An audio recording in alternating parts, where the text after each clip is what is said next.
נתקלנו במספר תגובות של אנשים שאומרים ששוגר גליידר, או כמו שהם קוראים לזה סנאי מעופף, למרות שזה ממש לא סנאי מעופף, ועל זה אני ארחיב בסרטון אחר, הם חיה שלא מתאימה לבית. אז הנה לכם כמה עובדות שמוכיחות ששוגר גליידר זו החיה הכי ביתית שיש.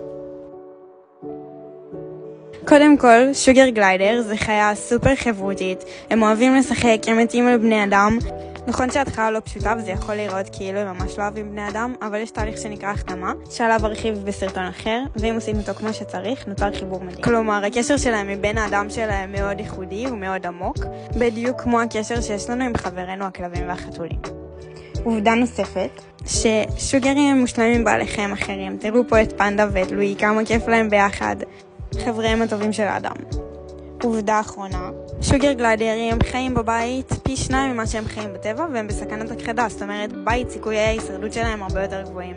בבית אנחנו יכולים להעניק להם תזונה הרבה יותר מגוונת ועשירה ותנאי מחיה הרבה יותר מוצלחים ממה שיש להם בטבע, מה שגורם לאיכות החיים שלהם להיות הרבה יותר גבוהה ולתוחלת החיים שלהם להיות הרבה יותר ארוכה. כמובן בטיפול נכון ולא בהזנחה.